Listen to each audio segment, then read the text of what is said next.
The polished marble floor of the mansion felt colder than usual under my bare feet. It was just after dawn, and the house was silent, except for the soft clinking of my cleaning cart. For 7 years, this house had been my whole world. I knew every crack in the tile, every smudge on the silver frame of Mrs. Davies's portrait. But today, something was different. The air was heavy, thick with a silent tension that made my skin crawl.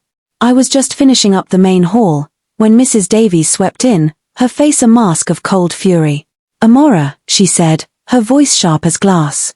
"Get your things. You're no longer needed here." The words hit me like a slap. My heart pounded in my chest. What did I do?" I stammered. "Don't play dumb," Mrs. Davies snapped, her eyes narrowing. "A diamond earring is missing from my jewelry box.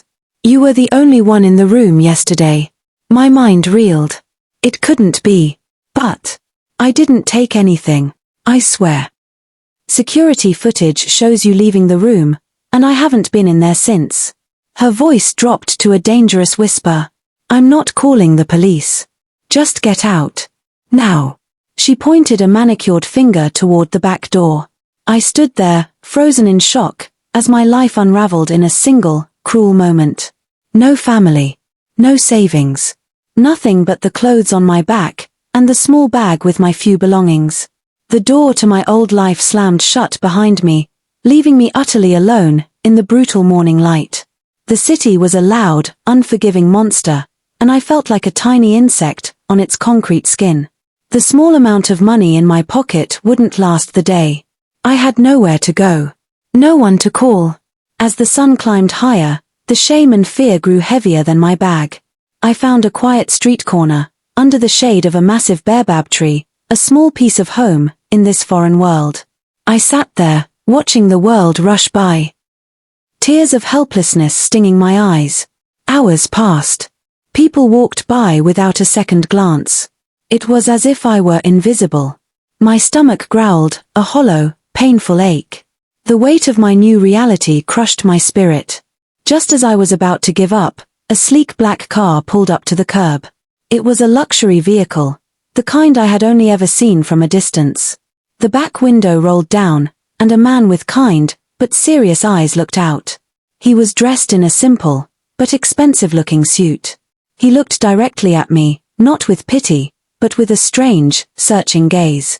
"Are you all right?" he asked, his voice low and calm. I was so startled. I couldn't speak. I just shook my head, unable to find the words to explain my situation. The air inside the car was cool, quiet, the contrast almost painful. His hands were strong, his knuckles clean, not like a worker's. The difference between his effortless wealth and my sudden poverty cut deep. The man held out a business card. "I'm Mr. Alobi," he said softly. "I'm looking for someone I can trust. Someone with a good heart.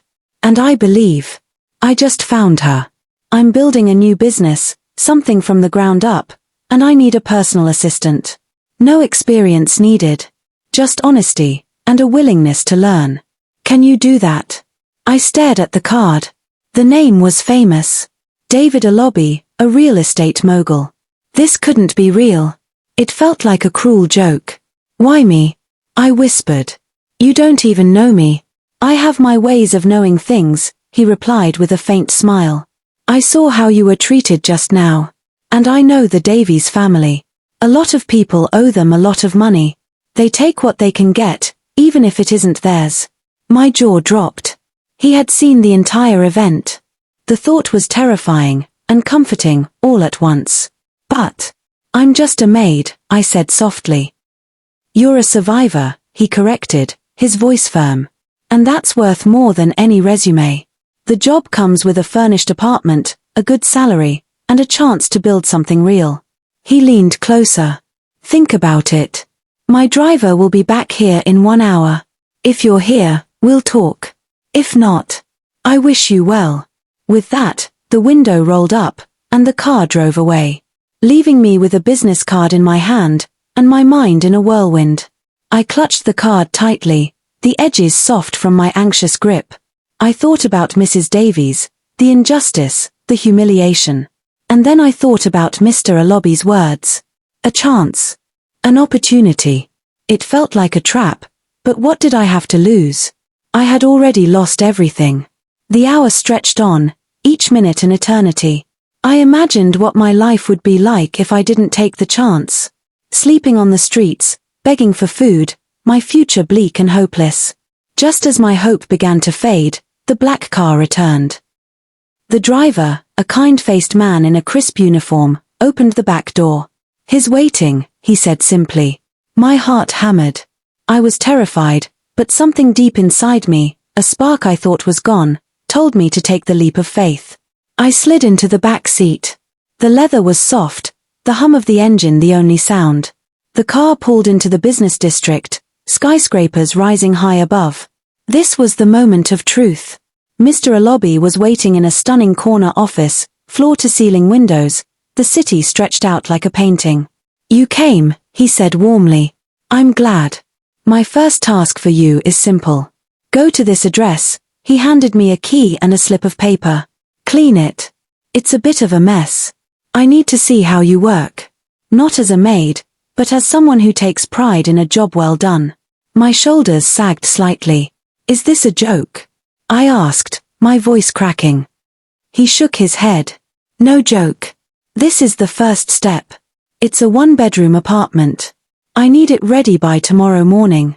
The address was for a luxury apartment complex, the kind I had only seen in magazines. When I arrived, the place was beautiful, but messy. Dishes piled high, clothes scattered, dust everywhere.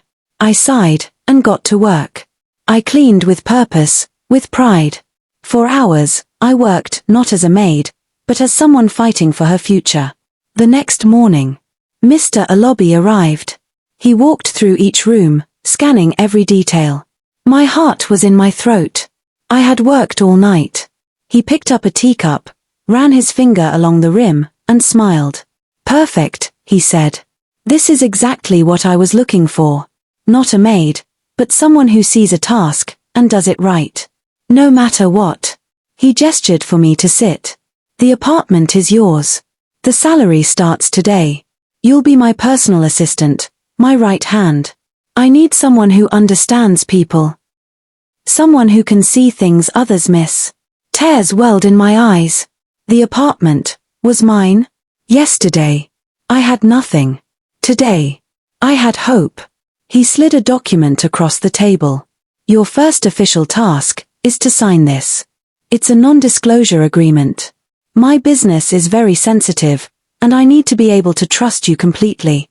As I signed my name, a wave of empowerment washed over me. I was no longer just Amara, the maid. I was Amara, the survivor. The woman who had nothing, but now had everything to gain. The Betrayal journey was just beginning. I walked into a new world. The elevator doors opened on the top floor, and the hum of the city disappeared. The office was quiet and clean, a stark contrast to the mess I had just cleaned. Mr. Alobi's voice was calm. "Amara, my business is in investments. But with a twist. I deal with people who are misunderstood. They have problems that can't be solved by banks or lawyers. They come to me for help, and I provide it. For a price." My mind raced. "Misunderstood?" I asked, a knot forming in my stomach. The simplicity of his words was unnerving. He didn't sound like a regular businessman. "They're people who have been wronged. Like you," he said, his gaze firm.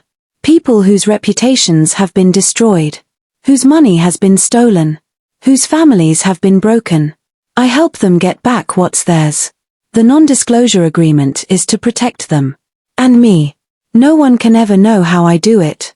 He led me to a high-tech computer and pointed to the screen. "Your first task is simple. You will be my ears. Listen to every call.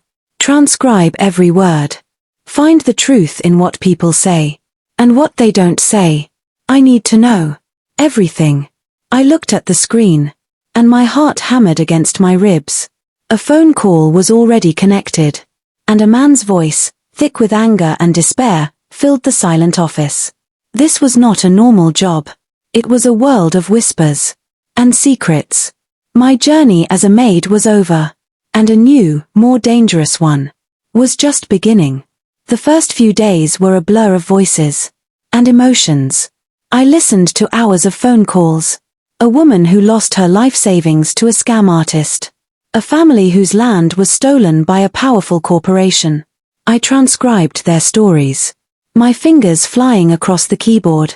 My heart aching with every word. I realized my past as a maid had prepared me for this. I had spent years being invisible, watching, and listening. I knew how to read between the lines. I knew what people really meant when they spoke. One call, in particular, grabbed my attention. A man, a famous CEO named Mr. Okoro, was talking about a ghost. He spoke in hushed, frightened tones, mentioning a diamond ring. My blood ran cold. He was talking about Mrs. Davies's stolen earring. He was confessing, not to Mr. Alobi, but to someone else. I listened closely, every detail locking into place. I couldn't believe it. It wasn't me who was to blame. It was this man. He was the one who had stolen it. But for some reason, he was trying to blame someone else. He didn't even know what he was talking about. It was all too familiar. A familiar injustice. I had to tell Mr. Alobi. The next morning, my hands were shaking as I presented my findings to him. I laid out the transcription of the call. And my notes. Mr. Alobi, I said, my voice trembling. I think I found something. About the Davies family. He looked up from his desk. His expression unreadable. Go on, he said simply. I took a deep breath. The diamond earring. The one they accused me of stealing. This man, Mr. Okoro. He was talking about it. He confessed he was the one who was supposed to steal it. For Mrs. Davies to get away with some shady deal. That's what I heard.